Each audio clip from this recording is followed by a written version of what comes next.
तो खबरों में आगे बढ़ेंगे। इस बीच एक और बड़ी खबर सामने आ रही है। ईरानी मीडिया का दावा, अमेरिका की लालच की वजह से वार्ता विफल रहा है। तो ये बड़ी खबर, ये बड़ी जानकारी सामने आ रही है। लालच की वजह से रूपरेखा नहीं तय हुई। पाकिस्तान के विदेश मंत्री डार का ये बड़ा बयान सामने आया है। बातचीत जारी रखने की उम्मीद जताई। दोनों पक्ष अस्थायी शांति के लिए बातचीत जारी रखेंगे। तो आपको बता दें कि कल दोनों देशों के बीच बातचीत तो हुई थी, लेकिन कोई भी हल इससे नहीं निकला। अमेरिका के उपराष्ट्रपति जेडी वेंस के इस्लामाबाद में ईरान के साथ बातचीत का कोई नतीजा नहीं निकला। वेंस ने कहा कि हमें पूरी तरह से भरोसा चाहिए कि ईरान ना तो परमाणु हथियार बनाएगा और ना ही ऐसी तैयारी करेगा जिससे वह जल्दी हथियार बना सके।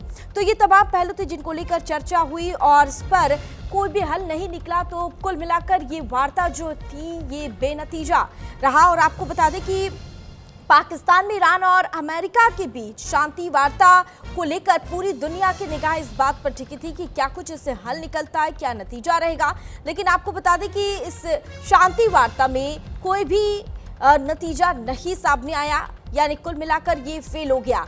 कोई भी इसमें नतीजा सामने नहीं आया। लगभग 21 घंटे से ज्यादा समय तक ये वार्ता चली और इसके साथ ही अब जेडी वेंस वापस अमेरिका लौट चुके हैं, उसके लिए रवाना हो चुके हैं। और देश लौटने से पहले वेंस ने एक प्रेस कॉन्फ्रेंस भी की है जिसमें उन्होंने ये कहा है कि समझौता ना होना अमेरिका से ज्यादा ईरान के लिए बुरी खबर है। उन्होंने ये भी कहा कि अमेरिका बिना किसी डील के ही लौट रहा है। और साथ ही वेंस ने ये कहा है कि किसी भी समझौते के लिए जरूरी है कि ईरान ये वादा करे कि वह परमाणु हथियार नहीं बनाएगा। अमेरिका की शर्तें स्पष्ट थी, लेकिन ईरान ने उन्हें नहीं माना। तो अब देखना होगा कि इसके बाद क्या रुख होता है ईरान का भी और अमेरिका का भी। क्या ये हमले आगे भी जारी रहेंगे या फिर और कोई निर्णायक कदम उठाए जाएंगे, तो ये तो देखना होगा दोनों देशों के बीच क्या फैसले लिए जाते हैं।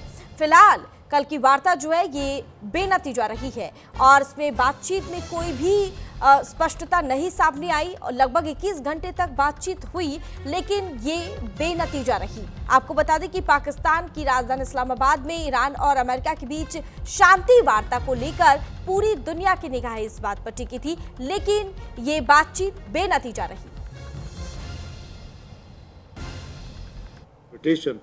For holding peace talks in Islamabad. The delegation of the United States of America was headed by the U.S. Vice President J.D. Vance, and the delegation of the Islamic Republic of Iran was headed by Speaker of the Iranian Parliament, Bakhar Ghalibaf, arrived yesterday in Pakistan to participate in Islamabad talks. I, along with the Chief of Defense Forces and Army Chief, Field Marshal Sayyid Asim Munir, helped mediate several rounds of intense and constructive negotiations between the two sides that continued through the last 24 hours and ended this morning. Let me begin by expressing my deep gratitude to the Islamic Republic of Iran and the United States. तो ईरानी media का ये दावा है कि America की लालच की वजह से ये वार्ता सफल नहीं हुई। तो ये बड़ी खबर सामने आ रही है। आपको बता दें कि ईरान मीडिया की तरफ से ये दावा किया गया है कि लालच की वजह से कोई भी रूपरेखा तय नहीं हुई। यानी कुल मिलाकर कल का जो दिन था इसको लेकर ये अनुमान लगाया जा रहा था कि पाकिस्तान के इस्लामाबाद में ईरान और अमेरिका की भी शांति वार्ता को लेकर जो बैठक बुलाई गई है इससे कोई निष्कर्ष निकलेगा, कोई हल निकलेगा। लेकिन ये बैठक जो है, ये वार्ता जो है ये बेनतीजा रही और कोई भी इससे समाधान नहीं निकला है।